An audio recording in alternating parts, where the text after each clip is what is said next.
नमस्कार, मी वसुंधरा काशीकर. सकाळ माध्यम समूहाच्या खास उपक्रमात ब्रँड्स ऑफ महाराष्ट्रमध्ये आपलं स्वागत करते. राजकारणाबरोबरच सर्व जाती धर्मातील तसेच सर्व स्तरातील लोकांना सोबत घेऊन समाजकारण करणारे, विकासाभिमुख ध्येय धोरणे राबवून खेड्यापाड्यातील लोकांना उच्च दर्जाचं शिक्षण आणि आरोग्य सेवा पुरवणारे अमरीशभाई पटेल यांनी विकास पुरुष म्हणून आपली ओळख निर्माण केली आहे. धुळे जिल्ह्यातील शिरपूरमध्ये अत्याधुनिक सेवा सुविधा उपलब्ध व्हाव्यात म्हणून गेली 3 दशकं भगीरथ प्रयत्न करणाऱ्या अमरीश भाईंचा हा प्रवास सर्वांसाठीच प्रेरणादायी आहे. केवळ महाराष्ट्रातच नाही तर देशभरात शैक्षणिक संस्थांचं जाळं निर्माण करीत युवा पिढीला रोजगारक्षम बनवणाऱ्या या आधुनिक शिक्षण महर्षींची ही कहाणी. पूर्वीपासून आम्ही सरदार पटेलची फॅमिलीचे आहोत. माझे दादा लागतात आणि त्यामुळे माझी ओळख मी इथे जेव्हा शिरपूरला आलो तेव्हा माझी मनातली इच्छा होती की या तालुक्याच्या जीवनामध्ये काही बदल घडवण्यासाठी आपण काहीतरी काम करायला पाहिजे. तर उद्योगधंद्यामध्ये होतो, कामामध्ये होतो, त्यावेळी तर काही वेळ मिळायचा नाही. पण नंतर एक करीबन 72च्या वर्षाच्या या 74च्या वर्षात मी इथे म्युन्सिपाल्टीमध्ये कॉप मेंबर म्हणून मला घेतलं गेलं आणि मग 85ला मी या शहराचा प्रेसिडेंट झालो. तर सामाजिक विचारधाराने मी इथे शिरपूरला मी सुरुवात केली. महाराष्ट्राच्या सीमेवर असलेल्या शिरपूर येथे ना विकास होता, ना पाणी होते, ना वीज होती, ना सांडपाण्याचे व्यवस्थापन होते, पण होते ते अमरीश भाईंसारखं नेतृत्व. जेव्हा मी इथे प्रेसिडेंट झालो तर महत्त्वाचं सगळ्यापेक्षा मोठं असं होतं की 4-4 फूट खड्डा होता, नीचे पाणी लोक घ्यायला जायचे, अशी परिस्थिती शिरपूरची होती. पाणी बिलकुलच नव्हतं आणि फारच वाईट हाल होते. म्हणजे 2-2, 3-3 दिवस पाणी यायचं नाही, आलं तर काही ठिकाणं राहायचं नाही. आणि त्यामुळे सगळ्यापेक्षा मोठं आव्हान पहिल्यांदा ह्या शहराला पाणी कसं दिलं जाईल त्याच्यावर मी पहिला ठराव तापीकडून इथे पाणी आणायचं, हे म्युन्सिपाल्टीचा पहिला ठराव मी केला. त्यावेळी योगेंद्र मकवाना म्हणून इथे ॲग्रिकल्चर मिनिस्टर होते आणि ते ड्रॉटसाठी इथे आले होते आणि ड्रॉटमध्ये आम्ही शिरपूरची हे सगळी परिस्थिती सांगितली. तर मग त्यांनी सांगितलं की मला 6 महिन्याच्या आत इथे योजना करायची आहे आणि मी 90% पैसे देईल आणि तुम्ही मला विचारलं की तुम्ही किती रुपये देऊ शकता. म्हणजे मी 10% देऊ शकतो. तर 3-4 दिवसात ते योजना बनवली गेली. करीबन 2,20,00,000 रुपयाची योजना झाली आणि त्याचे 22 लाख रुपये भरायलाही आमच्याकडे पैसे नव्हते. 50 रुपयाचा चेक जर फाडायचं तर तेही विचार करावा लागत होता. मग मी विचार केला की कसं हे पैसे गोळा करू. मग गावामध्ये मी आव्हान केलं, एक घर गेलो आणि आम्ही पैसे गोळा केले आणि त्यावेळी काही 10-15 लाख रुपये आमच्याकडून जमा झाले. मग मी स्वतः पर्सनली गोळा करून ते 22 लाख रुपये भरले आणि मग मला ते योजना मंजूर झाली आणि 6 महिन्यामध्ये ते योजना पूर्ण केली. आपल्याला पटणार नाही, त्या दिवशी शिरपूर शहरामध्ये दिवाळीपेक्षा मोठा उत्सव झाला आणि तिथून तर आजपर्यंत शिरपूर शहराला कधी पाण्याची 1 नवा पैशाची तकलीफ नाही. गावातील तरुण शहरांकडे जाऊ नये म्हणून अमरीश भाईंनी शिक्षण क्षेत्रात खूप मोठं काम केलं. अनेक अडचणी असताना त्यांचे हे स्वप्न आज पूर्ण झालेलं पाहता येतं. मी त्यावेळी एकच शाळा, ती म्युन्सिपल हायस्कूल होती आणि ते जेमतेम चांगली चालत होतो आम्ही, पण काही दम नव्हता.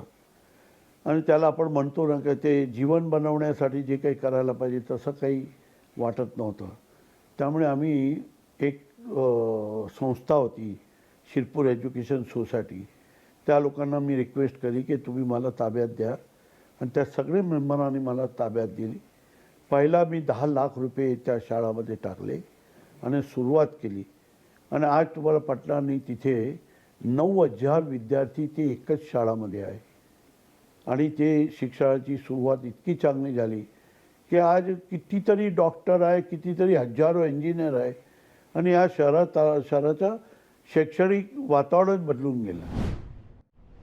SVKM, NMIMS या संस्थांचा असता विस्तार पाहता अमरीशबाईंच्या दूरदृष्टीची कल्पना येते. SVKMच्या तर बॉम्बेमध्ये ते 1934ची संस्था आहे आणि मी 16वा प्रेसिडेंट आहे. SVKMमध्ये मुंबईमध्ये करीबन 55,000 मुलं आहे आणि त्याचे डीम युनिव्हर्सिटी मी जेव्हा 2002ला बनलो त्यानंतर मी डीम युनिव्हर्सिटीची ॲप्लिकेशन केली आणि ते मंजूर झाली आणि त्यानंतर आम्ही पहिला कॅम्पस जे आहे हे आम्ही बँगलोरला काढला, नंतर शिरपूरला काढला. कारण शिरपूर माझी आत्मा होती त्यामुळे मी शिरपूरला सोडायला तयार नव्हतो. पण तिथल्या ट्रस्टीने मी सांगितलं काय हरकत नाही, बॅकवर्ड एरिया आहे तिथे आपल्याला शाळा कॉलेजेस काढायला पाहिजे. त्या हिशोबाने सेकंड कॅम्पस मी शिरपूरला काढला. मग नंतर आम्हाला YSR रेड्डी आपले चीफ मिनिस्टर होते आंध्राचे, त्यांनी बोलवलं आणि माझी संस्था त्या जमान्यामध्ये फार नावाजलेली थोड्या काळमध्ये होऊन गेली आणि मग मला बँगलोरला 100 एकर जागा, बँगलोरला नाही हैदराबादला 100 एकर जागा दिली आणि थर्ड कॅम्पस आम्ही तिथे बनवला. फोर्थ कॅम्पस आम्ही मग न्यू बॉम्बेला बनवला. फिफ्थ कॅम्पस आम्ही आता इंदोरला बनवलं. त्यावेळी शिवराजजी चव्हाण होते, त्यांनी मला बोलून 25 एकर इंदोरला जागा दिली. ते पाहून मला चंदीगडमध्ये 5 एकर जागा त्यावेळीच्या गव्हर्नरने दिली. म्हणजे मग आम्ही मग इंदोरला काढलं, मग नंतर आम्ही चंदीगडला काढलं. SVKM NMMS पकडलं तर करीबन आज 80,000 मुलं आहे सगळे ऑल इंडिया. आणि शिरपूर एज्युकेशन सोसायटीमध्ये 40,000 मुलं आहे. म्हणजे सगळे मिळून आता आपण समजा 1,20,000 मुलांना मी एज्युकेशनमध्ये मी काम करतो आहे. MSAT exam doctor Homi Bhabha foundation मार्फत राबवण्यात गेली. त्या एक्झाममध्ये मी उत्तीर्ण झालो व इंटरव्ह्यू राऊंडसाठी सिलेक्ट झालो. माझ्या इंटरव्ह्यू राऊंडमध्ये उत्तीर्ण झाला मी आणि इस्रो येथे मला जाण्याची संधी मिळाली. हे सर्व माझ्या शाळेमुळे व आदरणीय भाईसाहेबांमुळे, भूपेशभाई साहेबांमुळे शक्य झाले. माझे young scientist India, space kids India आणि हेक्झावेअर फाउंडेशन या दोघींच्या संयुक्त विद्यमाने वार्षिक एक स्पर्धा भरवली जाते, ज्याच्यामध्ये विद्यार्थ्यांच्या पूर्ण भारतातून विद्यार्थ्यांच्या विविध कल्पना मागवल्या जातात आणि त्याच्यातून टॉप 100चं सिलेक्शन केलं जातं. त्यात 2024 वर्षामध्ये माझी जी आयडिया आहे स्पेस क्रीडा नावाने, त्याचं सिलेक्शन झालेलं होतं आणि त्या कॉम्पिटिशनचा मी विनर होतो, ज्याच्यात मला 50,000 रुपयाचा एक सीड फंड माझ्या प्रोजेक्टला डेव्हलप करण्यासाठी मिळाला होता. हा संपूर्ण जो प्रोजेक्ट होता तो मी अटल लॅबमध्ये डेव्हलप केलेला होता. वॉटर लॅबमध्ये आमचे जे काही टीचर्स, जो काही आमचा सर्व सपोर्टिंग स्टाफ आहे, त्यांनी मला हा प्रोजेक्ट पूर्ण डेव्हलप करायला मदत केलेली होती आणि अटल टिंकरिंग लॅबमुळे मला ज्या विविध स्पर्धा आहेत त्या सर्वांच्या एक्सपोजर मिळण्यास मला मदत होते. Thank you. Last 10 years, we have never had a student who has failed in our organization. But the most important thing about our organization is कि हमारे यहाँ जो भी बच्चा पढ़ने आता है, लगभग 98% बच्चे डिस्टिंक्शन से पास होते हैं. हर वर्ष हम लोग लगभग हमारे यहाँ से 300 बच्चे क्वालिफाई करते हैं CET, JEE, NEET. शिरपुर 60 बोल करके माननीय अमरीश भाई ने एक उपक्रम चलाया हुआ है जो सिर्फ ट्राइबल बच्चों की देखरेख के लिए चल रहा है और उसमें 8वीं से लेकर के 12वीं तक के ट्राइबल बच्चों को हम रख के उनको JEE, NEET, बाकी कॉम्पिटिटिव एग्ज़ाम्स की कोचिंग कराते हैं. स्पोर्ट्स के अंदर में भी मतलब we have a good strong team of sports coaches. We have over the past few years excelled in all the sports. Mehul Patel is playing Ranji Trophy from Maharashtra. Samaik Jagtap is playing Premier League in Mumbai. Every year constantly produce good sportsmen. Our aim is to ensure that body, mind and soul are taken care of. महाब्रँड्सच्या या भागामध्ये वेळ झाली आहे एका ब्रेकची. कुठेही जाऊ नका, पाहत रहा साम टीव्ही. ब्रेक नंतर महाब्रँड्समध्ये पुन्हा एकदा आपलं मनापासून स्वागत. मोठा आदिवासी भाग असलेल्या या जिल्ह्यात खास आदिवासी विद्यार्थ्यांसाठी अनेक योजना अमरीशभाईंनी यशस्वीपणे राबवल्या आहेत. आम्ही 4 आश्रमशाळा त्या जमान्यामध्ये नाईक साहेब मंत्री असताना 4 मला आश्रमशाळा त्यांनी दिली, एक करून. आणि आज तुम्हाला पटणार नाही, कमीत कमी 60 डॉक्टर, MBBS आणि MD ने MS असे सगळे मिळून 60 doctor KEM, JJ, BJ, Sion ह्याच्यामधून पास होऊन ते डॉक्टर झालेले आहेत. ते सगळे आश्रमशाळाचे विद्यार्थी आहे. माझा मानस आहे कमीत कमी 25,000 आदिवासींची मुलं हे माझी शाळामध्ये शिकायला पाहिजे, हा माझा प्रण आहे आणि मी ते पूर्ण करणार आहे. आणि त्यांच्या जीवन बदलायला एक दुसरा उपक्रम मी चालू केलेला आहे.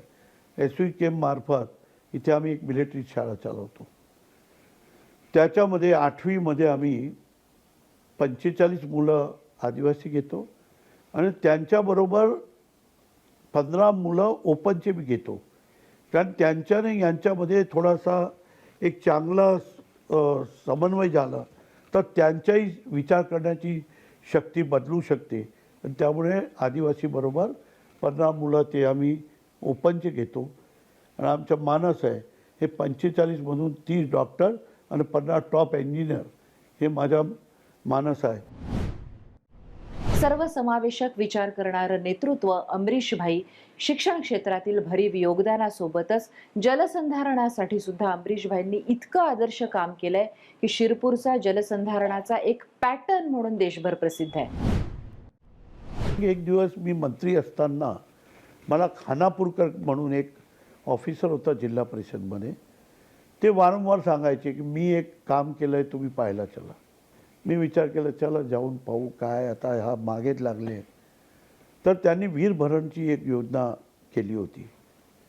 जेव्हा मला एक कल्पनाच नव्हती आणि ज्यावेळी ते दाखवलं तर 2 पाईप वीरमध्ये टाकून ठेवले होते 12-12 इंचीचे आणि पाणी कुठून तरी त्यांनी नाल्यामधून आणलं होतं आणि तिथे सोडलं होतं.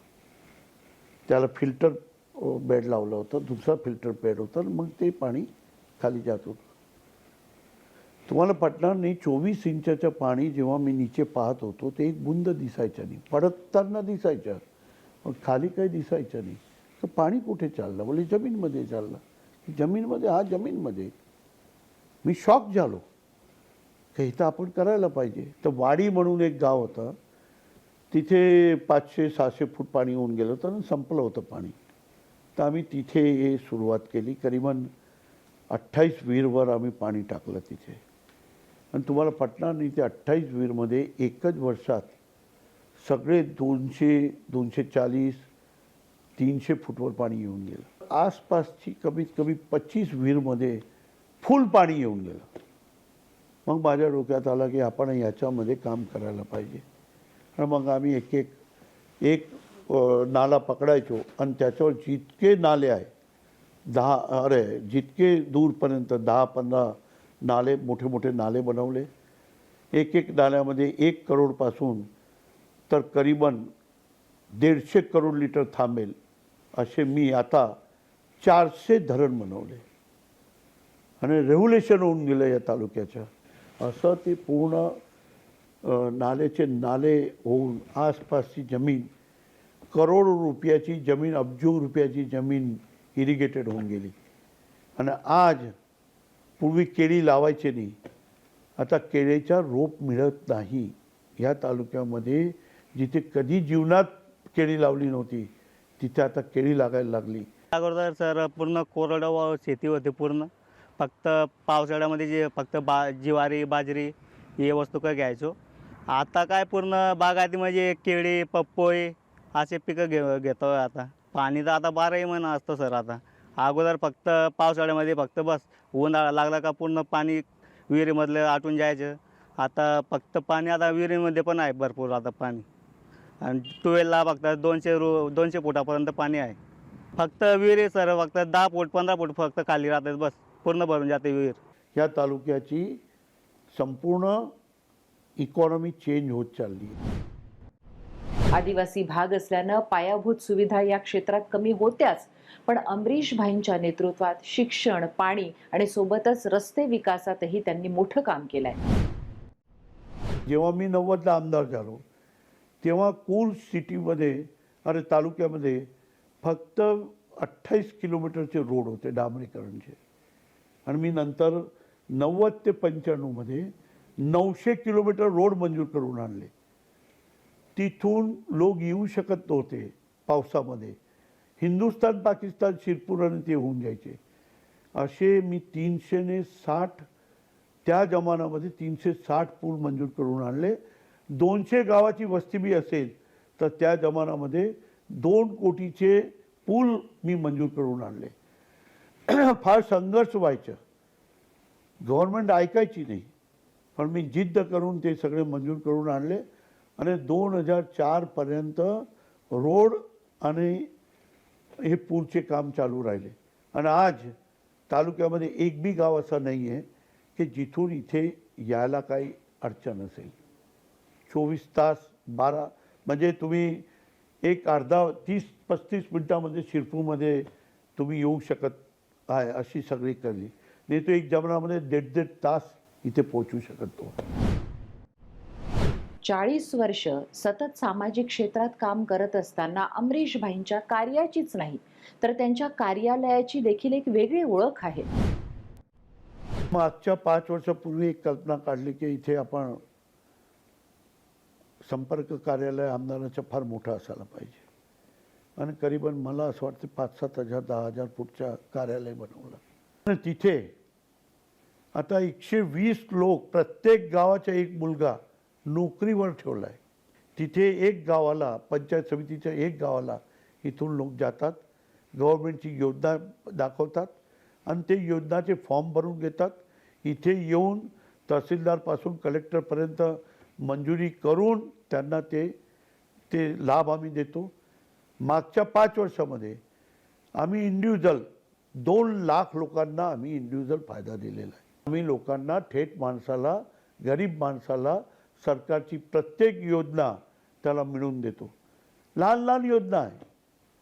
तुम्हाला सांगतो संजय निराधार योजना, तर आमच्याकडे 50,000 लोकांना संजय निराधारचे पैसे मिळतात. असं प्रकारे ग्रामीण भागाच्या प्रत्येक गव्हर्नमेंटची योजनाचा फायदा आम्ही त्यांना देतो आहे. आणि हा आमदार कार्यालय जर सगळे आमदार लोकांनी केलं तर मी असं म्हणतो तो कधी पडूच शकत नाही. ग्रामीण भाग, त्यातही आदिवासी भाग, अनेक समस्या, पण त्यावर मात करून संपूर्ण जिल्ह्याला नवी ओळख देणारे अमरीश भाईंचे 2 शब्दही अनेकांना मार्ग दाखवणारे, प्रेरणा देणारे असतात. 400 धरण बनवले आम्ही आणि आता आम्ही सर्वे करतोय करीब 300 धरण अजून बनवायचे आहे. कारण आमची मेन नदीमधून 10% 15% पाणी जायला पाहिजे. नाही गेलं तर पुढचे एक 30-40 गाव आहे ते राहून जातील. तर 85% ह्या तालुक्याचा जो पाणी पडणारा पाणी हे मला जिरवायचे आहे. हा माझा स्वप्न आहे. आज मी माझ्या हिशोबाने 70% तर जिरतच आहे, पण 15% आणखी जे वाचलेलं आहे ते मला जिरवायचे आहे. हा माझी इच्छा आहे. आणि तालुका सुखी संपन्न व्हायला पाहिजे. एक दुसरा, आदिवासी समाज आमच्याकडे फार प्रमाणामध्ये आहे आणि माझी इच्छा आहे की आदिवासी समाजाचा जो नवी जनरेशन येत आहे, जे झालं ते विसरायचं, पण नवीन जनरेशन आलेलं आहे, त्यांना टॉप क्लास एज्युकेशन देऊन 2 पायावर शैक्षणिकद्वारे, त्याची क्वालिटीद्वारे त्याचं जीवन बदलायची माझी मनातली इच्छा आहे. एज्युकेशनमध्ये कुठलीही चीज राहायला नको, त्यासाठी आता माझा प्रयत्न आहे. आणि तुम्हाला एक पटणार नाही, मुंबईच्या बरोबरीच्या इथे मी हॉस्पिटल काढतो. 1000 बेडच्या हॉस्पिटलच्या भूमिपूजन माननीय मुख्यमंत्री साहेबांनी इथे येऊन केलं होतं आणि 1000 बेडच्या पूर्ण बिल्डिंग बनवून टाकली आहे. 15 मी ऑपरेशन थिएटर बनवते. दुनियातली 1 नंबरची मशिने मी आणलेली आहे. आतापर्यंत 70-80 कोटी रुपयाची मशिनरी मी आणली आहे आणि 150 करोडची मशिनरी, जे मुंबईचे टॉप हॉस्पिटलमध्ये जे मशिनरी आहे आणि जे कंपनीची आहे, जे टॉप 2-3 लोकांमध्ये आहे, ते मी इथे आणणार आहे. आणि जळगाव, धुळे आणि नंदुरबार हे 3 लोकांच्या जे मुंबईला जावं लागतं, नाशिकला जावं लागतं, ते कंप्लीट बंद करण्याची माझी जीवनातली इच्छा आहे. मेडिकल कॉलेजचं काम चालू आहे, नर्सिंग कॉलेजचं काम चालू आहे, आयुर्वेदिक कॉलेजचं काम चालू आहे आणि मग नंतर माझ्या पॅरामेडिकलचं काढायचं आहे, मला डेंटल काढायचं आहे आणि मला